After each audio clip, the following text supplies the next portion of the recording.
Hey y'all, hey, hey. What's going on, y'all? What is up? What is up? What is up? Y'all knew I was gonna be here for y'all. Y'all knew that. Y'all knew that. Y'all knew that when this came out, I was gonna be here for y'all. I was gonna be here for y'all. This is what we do. This is our will. This is what we do. What we do. So hey y'all, hey. What is going on? Shondo's around the building, in and about the chat. How is everyone? I will do like I did last time and make the link available. If one of my mods from the mod squad can post a link for me, please. Hey Danny, hey Regina, hey Tracy, um, hey Abby, hey Tabitha, hey Danny. Oh, I said hey Danny. Hey Bovo, what's good? Vonda, October's Child, B.R. Burns, Cams, Miss Bay Thang, Nicole Stevens. Hey everyone, how art thou? So, so all three were found guilty on all charges. I just want to do like Florida Evans did on Good Times when she say, "Happy days are here again. The sky above is clear again. Let's sing a song of but we will celebrate this victory." Hey, T Trisha, but we still working. We don't celebrate the victory. We will celebrate when things happen. We will celebrate the victory, but we still gonna work. Hey, so Jeff. Hey, Jason. Shondos to everybody coming in. We definitely are happy about this. Hey, Patty Duke. Hey, Miss Mahogany. Guilty on all charges. All of the McMichaels, the Roddy guy, all three of them guilty on all charges. This does though a couple things that we want to that I want to break down to you about what we see taking place here. I feel like the lawyers in this the defense have one ideology of Georgia and the South, and that has changed a little bit. Hey, Miss Old School, and I'm gonna say this: the lawyers and the judge came out and told us the lawyers in the defense did everything in their power to get an all-white jury, to get people that were going to be about that white supremacy life. And they had all of the dog whistles that you needed to hear, all of the racist tropes, all of the heinous, insidious things that you could think of that they could bring out, the way they tried to characterize this young man and so forth. They did that. They did all of it. They checked all of the boxes that they needed to check for all of the white supremacists. The problem is things are changing in the South. We saw that with the electorate down here. Now, let's be clear. They're still very polarized. But I'm going to say this. We've seen this a couple iterations of this now. Hey, Bob Marley. Um,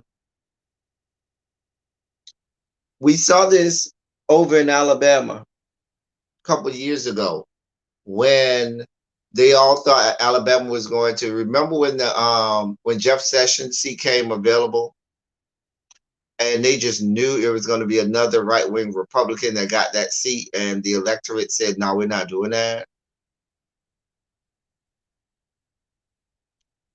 And they put, someone Democrat in that seat.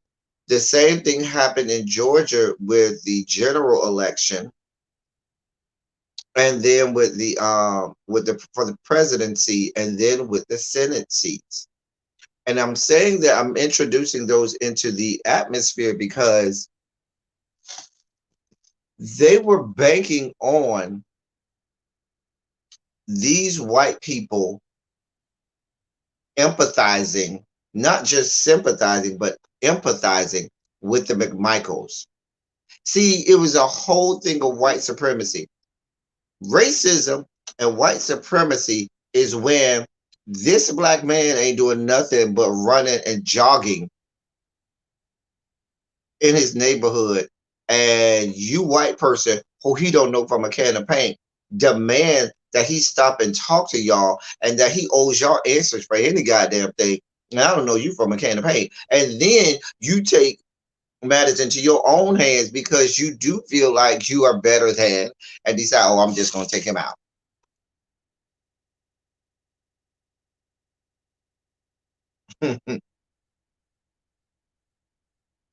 Now, they got the jury they wanted. They put out all of the racist tropes out there. They did everything in their power.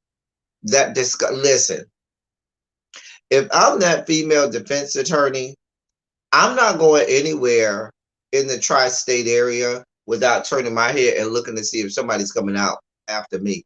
Because the way that she categorized, castigated, and tried to make Ahmaud Arbery look like some monster, and some of the horrible things that she said about him, she need to be looking around the corner because somebody might drag her. She need to, every time she walk out the house, exactly, so Jeff. Every time she walk out the house, she need to be doing this, peeking out the door like, is it okay? Every single time, because somebody might do something to her. I'm just saying, somebody might do something to her. So, and you had all of that going on, okay? All of these horrible things. But I want to show y'all something here. America is exactly what it is. And this is from both sides, okay? America shows its true self every chance they get. Look at what we have going on here. We have 2 trials, 2 verdicts in 2 different separate weeks, 2 different parts of the country. From the outside looking in, someone may have thought, if they didn't know anything, if they just read it like on a blueprint and looked at the geography of where these cases were taking place, someone would have thought the verdicts would have been opposite.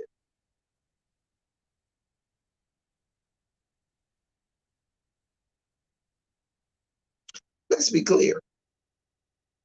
When the Dems have lost, where was the areas where they could not count on white people to be uh, more liberal, or where were the areas where white people showed more their white supremacy? In the Midwest, up north, that whole, remember what used to be the blue curtain, the Wisconsin, Minnesota, Michigan, Illinois, uh, Pennsylvania, Indiana, all of that little area used to be the blue wall. But whenever, because this goes back to the history of this country, you always had the North that looked at the southern states like they were horrible little dirty secrets. They're the horrible little dirty part of America. You know, they do horrible little racist things down there. When the North has been just as racist and then more, and more often than not, more racist than the South. And now we're just pulling back the curtains just to see just how horrible America is in all parts of it. All parts of it. Let's be clear. The racism, the white supremacy permeates from sea to shining sea. From sea to shining sea. Ain't no parts that ain't about that life. Even the bluest of states, even the Californias, the New Yorks, and all of the bluest of states, they are all about that white supremacist life.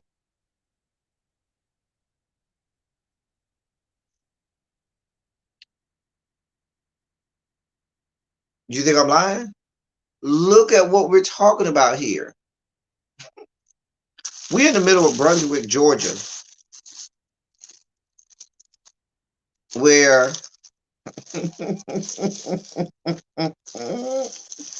where I'm sorry, y'all, I was real hungry, so I got some sub that I'm eating. But we're in the middle of Brunswick, Georgia,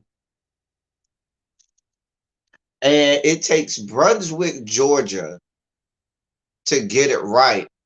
But up there in the Midwest, where they think that they assume this pious role about them. They assume this whole ideology and thinking about themselves that they're so much better than the rest of the country.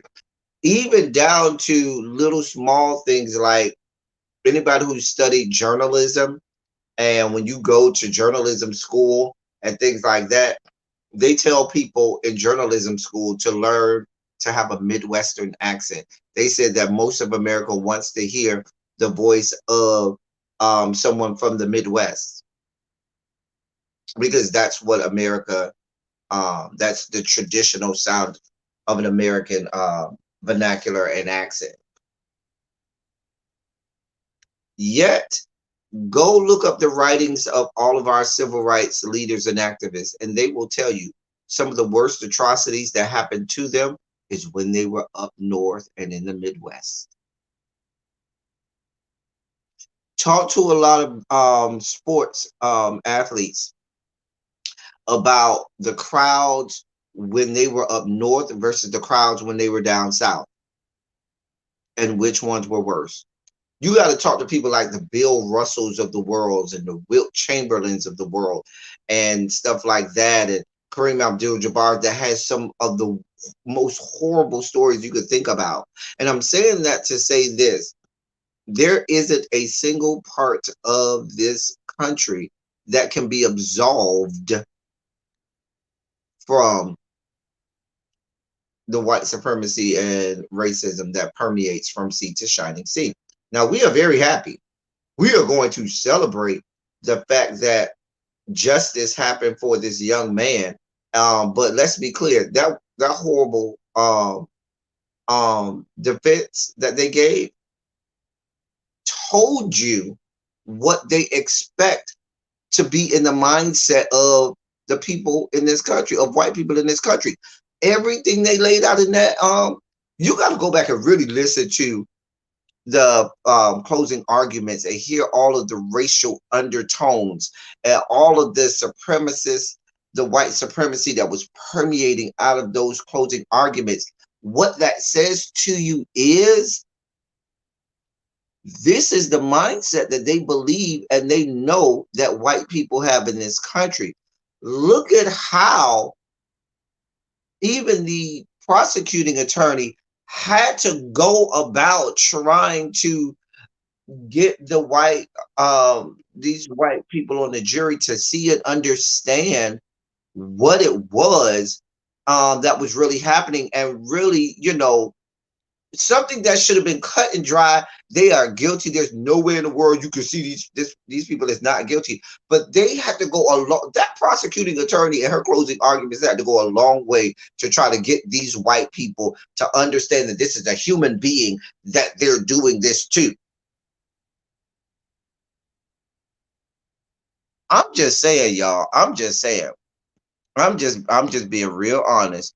Thank you so much, Bob Molly, for your cash app. Thank you so much for your contribution.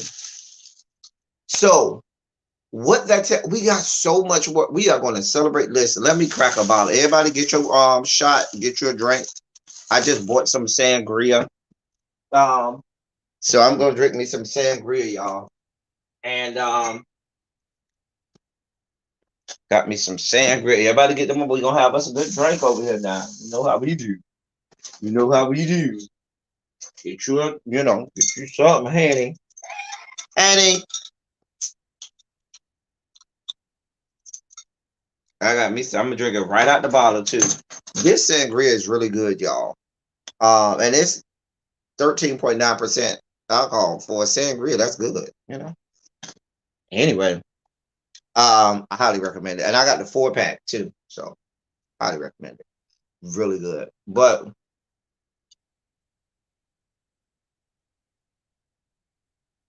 what I'm saying to you is this: we're gonna celebrate, because we're gonna celebrate the small stuff. You know what I'm saying?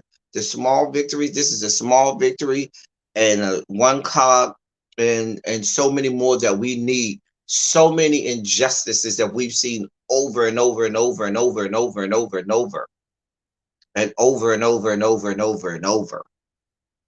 And we when we do get some, baby, how we pop a bottle and we celebrate. Hey, mm, we gonna celebrate this one. Y'all get y'all a drink now. Come on now. I ain't gonna get my hard liquor yet. You know what I'm saying? I ain't went to the liquor store yet. I got this from grocery store. Really good though. Don't worry, I'm gonna go to the liquor store. You got to have your bottle for Thanksgiving. You got to have your Thanksgiving bottle. So we gonna listen. I'm so happy for his mother and that family that they do get some justice. Of course, it would never bring that mother's son back, and I can't even begin to imagine the roller coasters of emotions that that mom and that entire family must be going through. But just to have some solace in knowing that there is some justice, some every now and again, hey, and I've seen this on TikTok, where you only hear part of the Gwendolyn Brooks's poem. I've seen the little TikToks where they said um um it can't always be night, from Gwendolyn Brooks's poem. Um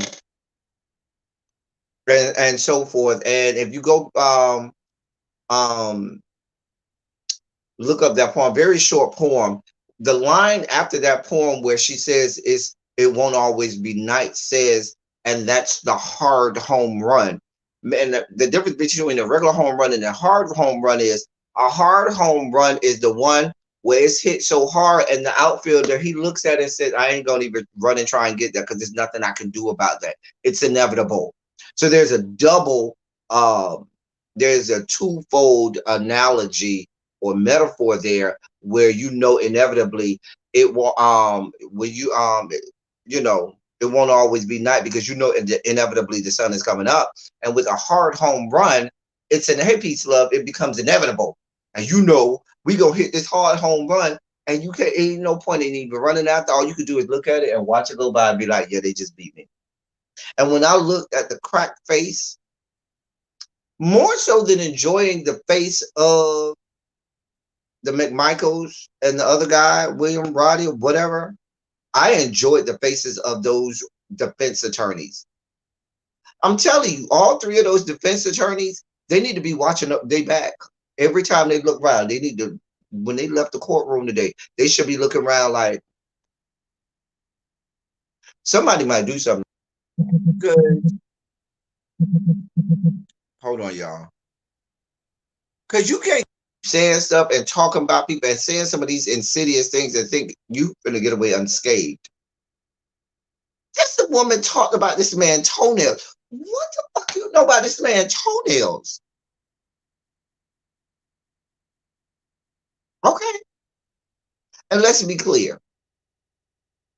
We saw last week President Joseph R. Biden. I don't want to hear nothing from you today because you messed up last week with the Kyle Rittenhouse verdict.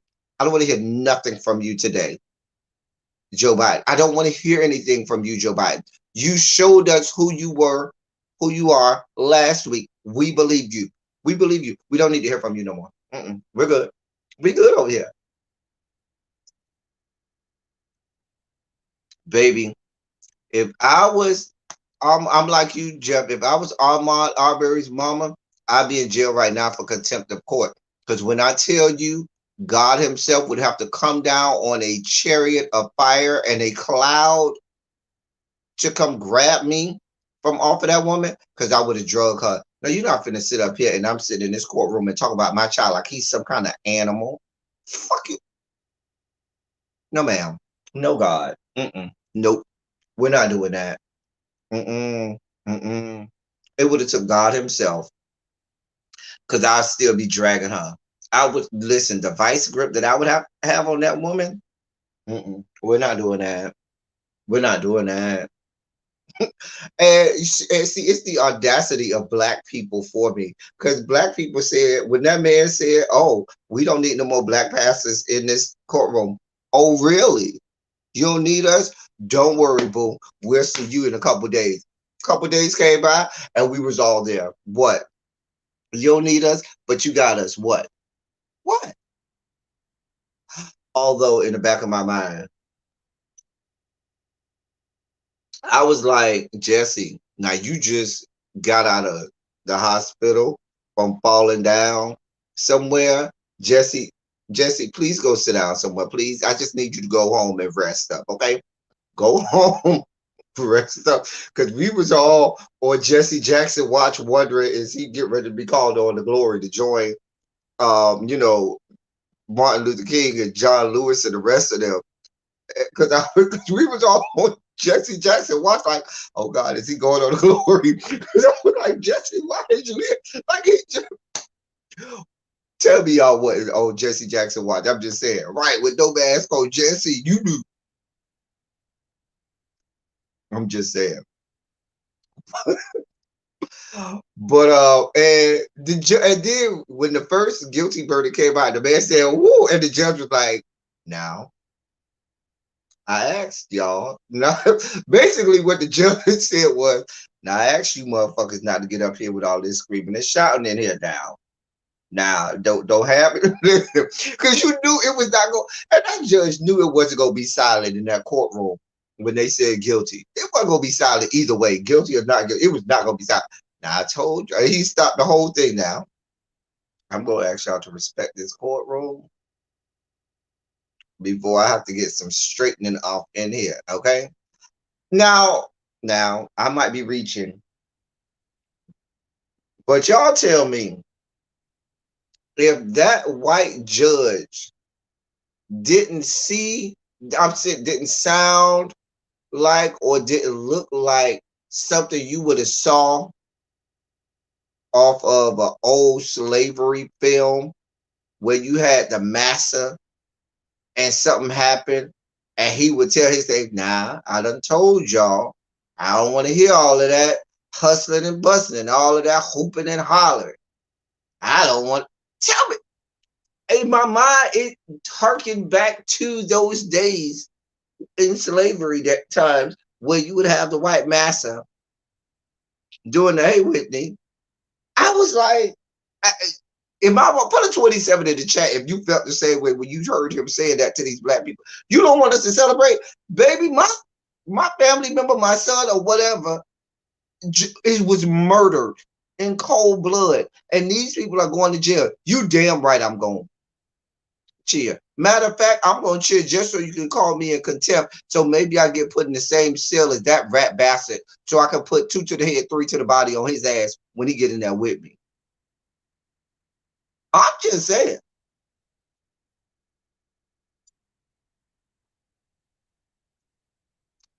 I mean, it's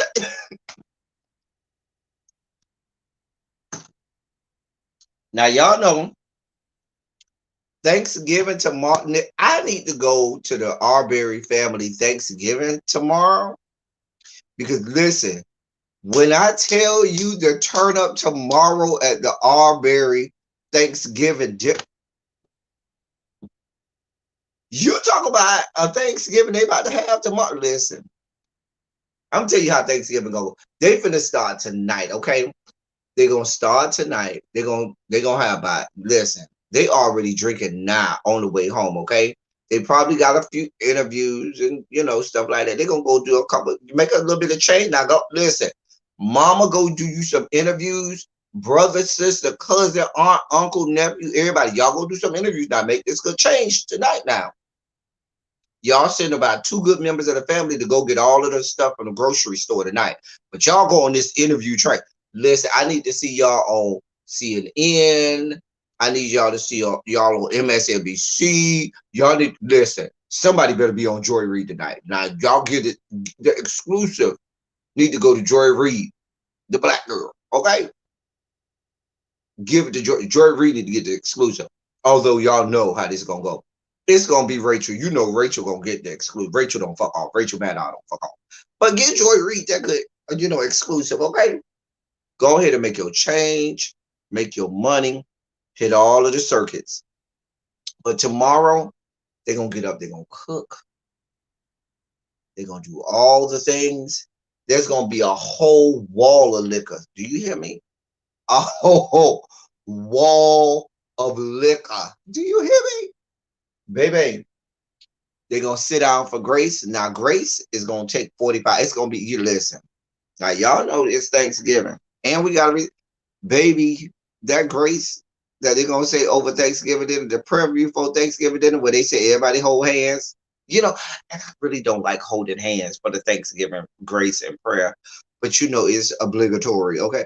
So you always holding hands with some sweaty palm motherfucker because they feel like they're getting called out in a prayer and stuff like that. And now you got to feel a little nasty ass, sweaty, wet ass palm.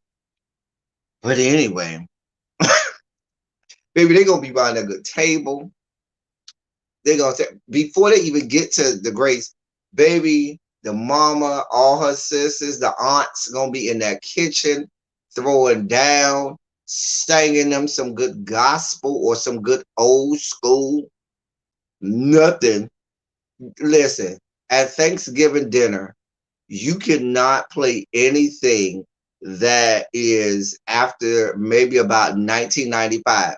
If anything come on that good radio that came or was released after about 1995, you getting thrown out of there. Because Thanksgiving is the time for all old school. You listen to either gospel or old school. None of this, nothing 2000, nothing. I don't want to hear 2000, nothing.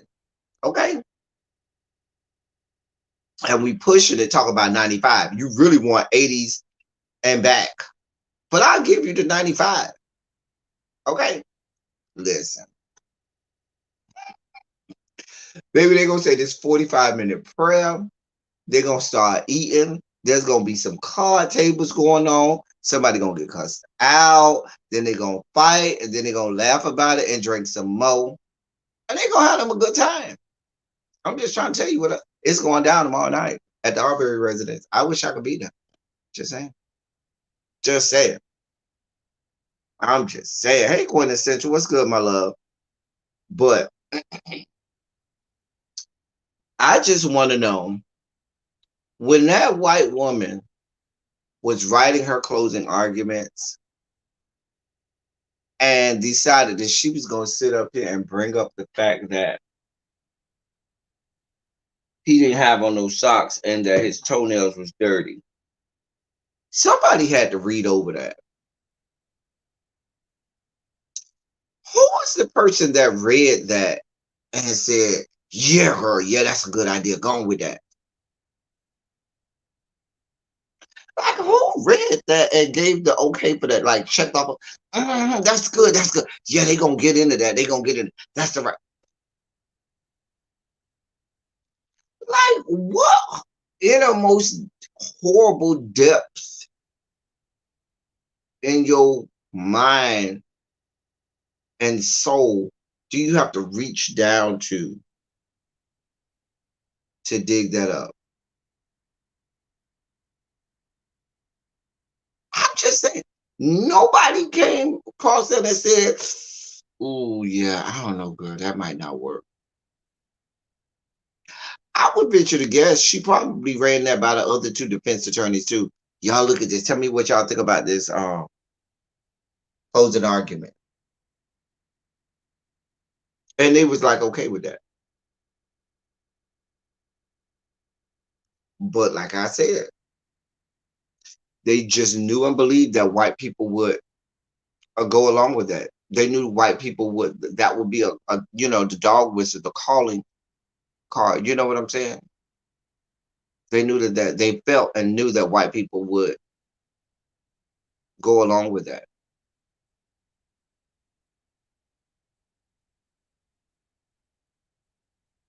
Right, so baby, she sat down like she was proud of herself. Like, girl, I did that. Like, what? I did that, girl. I turned it. I turned, girl. You ain't turned nothing.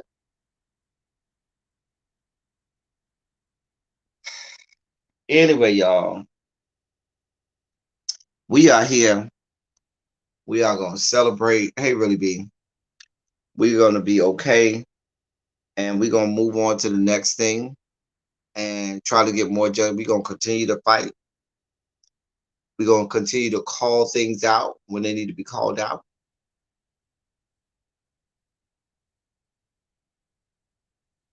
Yeah, they was surprised, and I'm here for it. But we're gonna continue to call things out. We're gonna continue to say when things are wrong. We're going to continue to stay up here and call because there's so much more that we got to do. But we're gonna take some time and celebrate this one a little bit. Take some time. I got to get out of here, y'all. I just wanted to come up real fast and help y'all get y'all Thanksgiving started and celebrate. I gotta I had something to do in about 15 minutes, and then y'all can catch me live at 4:30 where we will be talking Insecure season 5, episode 5 on Darren Green TV's channel. Can one of my mods put Darren Green's YouTube link in the chat? Myself and Really B will be over there to talk about Insecure season 5, episode 5 for that live. And I don't know. I might go live later tonight while I'm cooking or something. We'll see. But that's all I got for y'all. Y'all put some shondos in the chat before we get out. As I always say, I love y'all.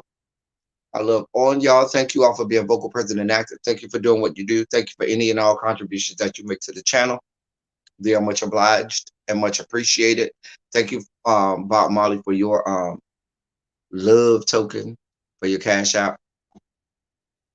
That's all I got for y'all. Until next time, thank y'all for coming. Y'all drive safely. I'm out.